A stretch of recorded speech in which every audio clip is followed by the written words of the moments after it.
and welcome to another episode of Neighbors and Friends. We have been interviewing clergy last year, a minister and a rabbi. We've interviewed gay couples, gay singles, couples with children, and last month we interviewed a gentleman talking about his gay son. Today we have a young man with us from the United Methodist Church and Wesley House here in Iowa City. Eddie went as an ally to a conference this past summer. I met Eddie at a picnic on the grounds of Gloria Dei Lutheran Church. It was an annual celebration, a joint group from United Methodist, St. Mary's Catholic, Gloria Dei, the Congregational Church, and as we were enjoying the lunch, I met Eddie. Mm-hmm. And we'll ask you, Eddie, to tell us about some of your experiences, maybe at Wesley House or maybe directly at the conference. Mm-hmm. Well, I've always been a United Methodist, and so that's how I kind of sought out the Wesley Center. It's a group for United Methodist, the United Methodist Campus Ministry here at Iowa. And the one thing I didn't know much about was I didn't know about the Reconciling Ministries Network until I came to Wesley. That was something new, something that we hadn't really talked much at my home church, and but it's something that I was really interested in. It was something that I learned about right up front the first time I walked into the Wesley Center, and it's a big part of our work at the Wesley Center, being actively open to people of all sexual orientations, and I've taken on a leadership role at the Wesley Center as a peer minister, and it's a wonderful place. Okay. So you have been with Wesley House since you came to the university? Yes. I've been going to worship pretty regularly there since freshman year. Okay. And now you are? And now I'm a peer minister. So it's kind of a leadership scholarship where you take leadership of one thing. My thing is that I take leadership of free lunch once a month. Okay. So. And you're a senior at the university? Oh, I'm a junior. You're a junior? Yes. So we have one more year with you here. That's right. And maybe you'll take grad school. Possibly. But then at the Wesley Center, you learned about the conference out in Colorado. Yeah, Marcia, one of our ministers at the Wesley Center, said she was going, and said that a couple of students could go with her, and I thought it'd be great to go out to Colorado and to learn more about the Reconciling Ministries Network, and it was, right. All right, it's one of the groups within our church that works toward full inclusion. Right. The Episcopalians have a term, they say, all of the sacraments for all of the baptized. And the United Methodists have a phrase, all means all. Mm-hmm. And we're baptized, we're followers of Jesus, and just because our orientation is different, we're still followers of Jesus. And what we can't do alone, we can do with allies. Mm-hmm. And it's good to have you as an ally. Thanks. I think you're very ready to be a leader. Would you tell us about the conference in Colorado? Yes. The exciting thing about the conference was just how diverse everyone was. Just not only straight or gay, but just the age group. I mean, there were a lot of people that were part of Mosaic, which is the young people's kind of group, or the young people's section of Reconciling. There were parents, a lot of parents, and then just in fact, there were a couple parents from my home church back in Wisconsin so I knew some of the young people there. I knew some people from home that were there, and Marcia, our minister, was there. So it was just wonderful to see people from all different walks of life, all cultures, all backgrounds. It was fantastic. Right. And they were from, as you said, all ages from all over the country. That's right. A number of clergymen, I'm sure. Mm-hmm. There's a reconciling clergy network as well as the reconciling network. Oh, yeah. And some of them are clergy allies. A few of them, I'm sure, are gay. We have many, many people, many clergy who have been defrocked, had their credentials taken away from them because they want to live out of the closet. And they've been told by our church policy we can't do that. Yeah. So that's why there are these groups within the United Methodist Church. One is called Affirmation. And if you try to Google affirmation, be sure you put affirm. Because if you just put affirm, you're going to get the group from the Mormon Church. Oh. And as we say, there are gays and lesbians, transgender people everywhere, in every denomination. Mm-hmm. The reconciling program has been very active in supporting gay and lesbian people. And this is a shirt I got at one of the conferences I went to. Right. And I have enjoyed attending those conferences. Just this year I didn't go. Mm-hmm. But I think next time I'll go again. I miss it. Yeah. And you had a number of sermons, I'm sure, every day. Yeah, one of the speakers is by the name of Drew Phoenix, and Drew Phoenix is a transgendered pastor who's out in Alaska now, and the message was relating to when God says, "I am who I am, I was who I was, I will be who I will be," and just how powerful and how affirming that message is to LGBT people. Right.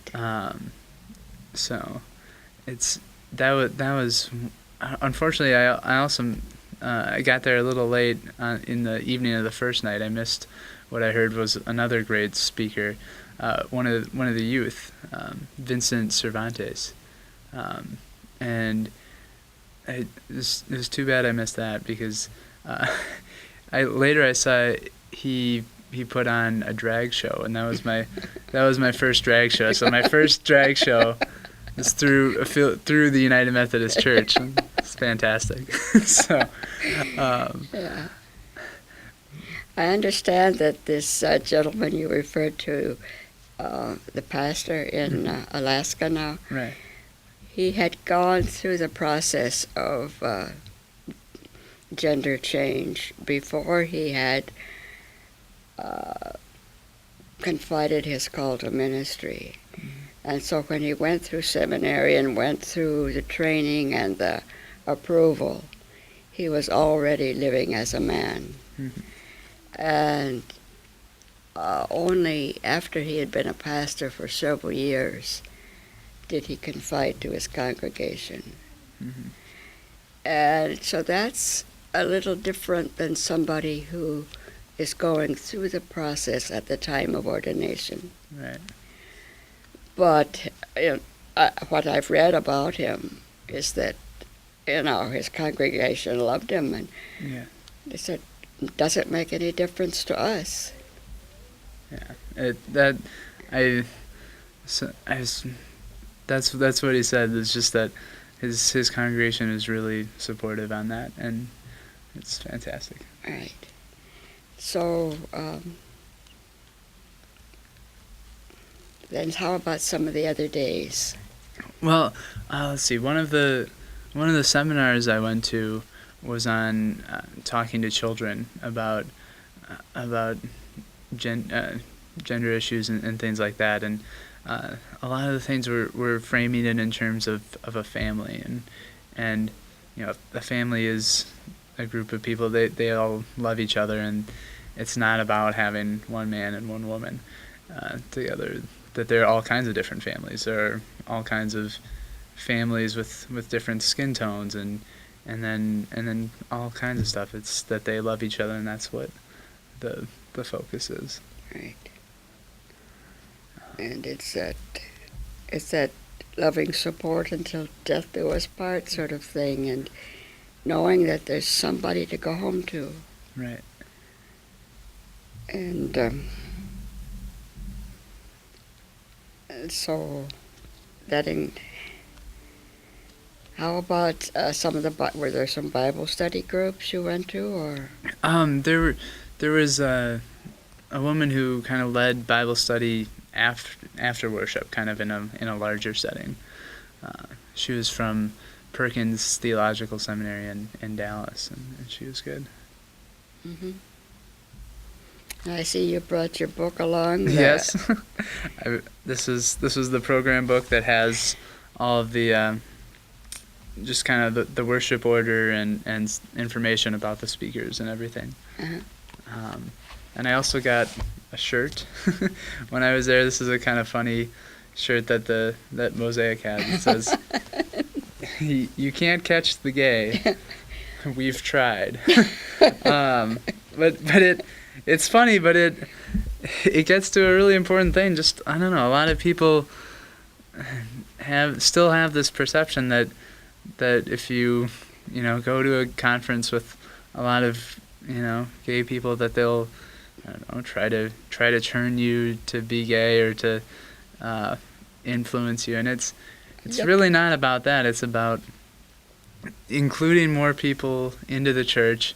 There's no threat, there's no affront to marriage of heterosexual people. There's nothing that we want to there's nothing that the Reconciling Ministries Network wants to take away.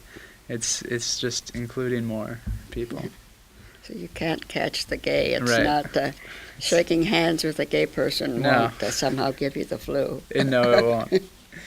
And it won't.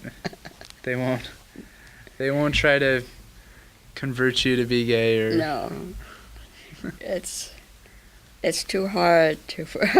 It's too hard. Why would we want to convert anybody to it? Yeah. We just want to be included. Right. Right. And it's so good to have allies such as yourself. Thanks. It was such a pleasure to meet you that first day at that picnic, and to know that there are up-and-coming young United Methodists who are working for full inclusion. Mm-hmm. Could you tell us, Eddie, about any comments your friends or people back home have made about your attending a conference like this?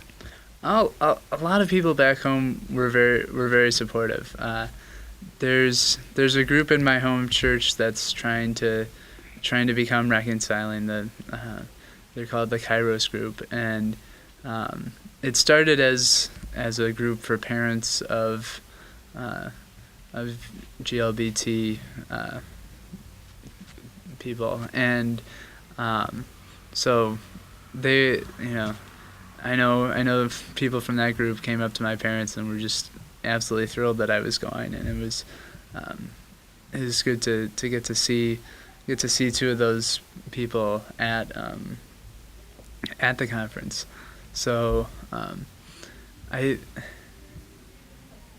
think my home congregation is would be pretty inclusive and pretty accepting. So there's still, well, I hope that process keeps up. But if you've got several parents who are out of the closet about their children, you stand a good chance of getting the congregation to vote to become reconciling. Yeah. That's exciting. Yeah, it is. How about the kids here on campus that you go to class with? You know, unfortunately, you hear some slurs around campus, and that I heard one just today, and that it's just how offhand and how casual people are is the really upsetting thing about that, and it's something that I that I don't stand for with my friends, and I don't know. I hope that can. Are they pretty shocked when you make a comment back? Or? No, I think they know what my values are, and they know that I'm, that I feel strongly about it, and it's just not a appropriate word. Mm-hmm. So if your congregation is working toward naming itself as among the reconciling congregations, how do you feel that the whole United Methodist Church at some point will make that? Yeah. The thing about that is there's no monolith in the church at all, and it's tough. They get together at general conference, kind of the leaders of the church, and create this large book, the Book of Discipline, and this year they came the closest that they have ever come to removing the incompatibility clause from the Book of Discipline. In the Book of Discipline, it says that homosexuality is incompatible with Christian teaching, and that it's unfortunately it still didn't get passed at this most recent annual conference, but it's come closer than it's ever come. So I hope that in the future that there were a lot of young people there at Convo. We at the conference we honored Sue Lowry, who she married her partner at General Conference, which was the gathering of the whole church from all across the world, really. That was really neat,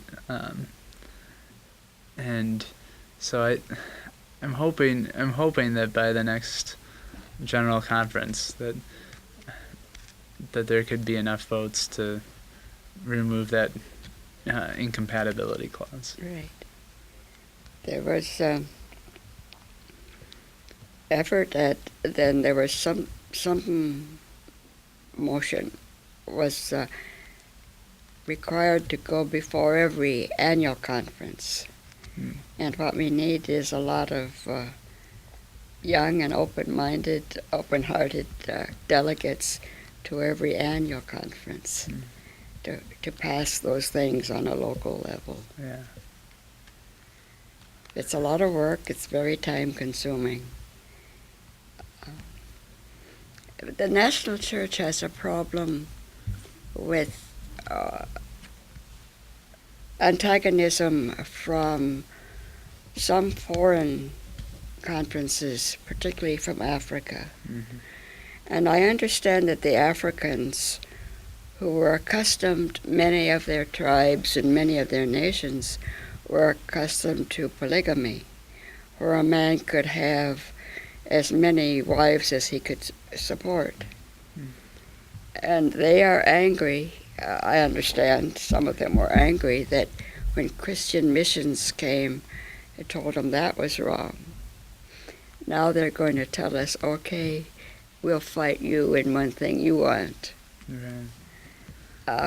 There are two different issues, of course, monogamy and whether or not gay-oriented people can practice monogamy too, as well as any straight person. Some of the gay couples, the lesbian couples that I know, are much more monogamous than many of the heterosexual people we read about in the newspaper. Sure. And so the issue is faithfulness rather than what gender you are and what gender your partner is. So that's an issue that I haven't seen any heterosexual couple break up over the fact that Iowa now supports civil rights for gay people. It's not, like I said, it's not an affront on heterosexual relationships. There's it's I think your girlfriend was with you at that picnic. Oh no. No, that was just some other young women from Wesley House. Right. But you don't feel that Lori that you mentioned a while ago, that she and her partner would ever affect any relationship between you and your partner. Right. It's I think that if two people of the same sex have a loving, committed relationship, then that is blessed by God, just as two people of different genders, if they have a loving, committed relationship, that's what we should be focused on, Right. So people look forward to the next general conference when the vote will come up again. Right. Many of our sister churches, the church from which we grew, Wesley, after all, was an Episcopalian, died an Episcopalian, was buried as an Episcopalian. But his followers became known as Methodists because we had a very methodic study of the Bible.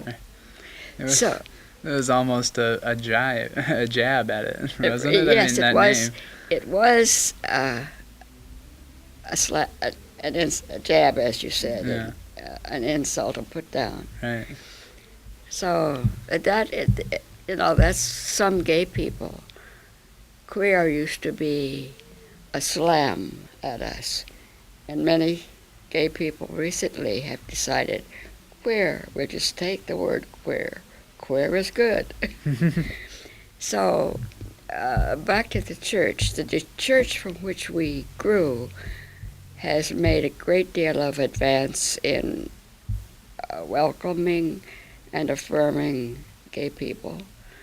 They have gay bishops, first of all, V. Gene Robinson, and now they have a newly elected one in Los Angeles, I think, and many gay and lesbian priests. So I'm very proud of the church we grew from. Yeah. There's a huge movement within the Catholic Church to have married priesthood and to acknowledge that they have gays. We know there are gay priests, but the point is to acknowledge it. Right. And so all of our churches and society as a whole can just grow to be more inclusive and at ease with the whole thing. Not to be uptight and not to damn us and not to just tolerate us, but to affirm us and reconcile, include us. Exactly.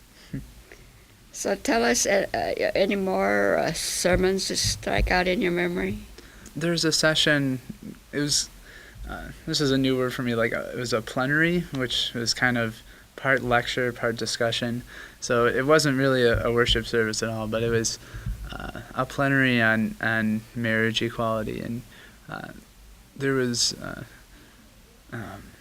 one of the lawyers who's kind of in charge of this. He's a straight Jewish man, and he's working for this, and just he was very, very articulate, very well spoken. But he said, we need to talk about marriage equality in those terms, in the terms of marriage, because that's how we'll see kind of true equality and true inclusion, is when we have these terms of marriage, because it is both a right, and RITE, and it's a right, Mm-hmm.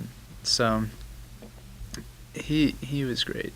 In my reading on the email, the United Methodists have this student group called Mosaic, Mm-hmm. and the Jewish group also have a site or a newsletter called Mosaic, Oh, really? and work a lot on the issue of civil rights for all of us. So it's an issue which crosses all lines of faith. We're all human beings, first of all. Right. It's very interesting that they had that as one of the speakers. Mm-hmm. So how about the kids at Wesley House?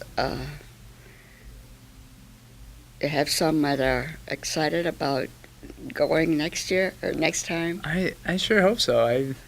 There was another girl who is going to try to make it, but it didn't work out because of her class schedule. But I talked it up and told people about it afterwards. It didn't hurt that it was in beautiful Colorado. Just gorgeous. It was held at the YMCA of the Rockies. We were able to hike in Rocky Mountain National Park, and that was amazing. Mm-hmm. So I definitely advertised it and publicized it, and I hope that people go next time. So it's good for our physical health and our spiritual health. Right, both of those. So I believe this conference is held every other year. That's right. Right. So time for people to make up their mind and try to get ready. Yes. So appreciate your coming on, Eddie. All right. Thank you. It's been very good to hear from an ally. Yeah. Because the focus is on gays and lesbians, transgender people. But it's good to hear from allies, Mm-hmm. because progress can only be made. We're only 10% of the population, which That's shouldn't right. frighten the world in general. There's still 90%, and we do need allies, and we appreciate our allies. Yeah. So thank you very much. Thank for you. coming.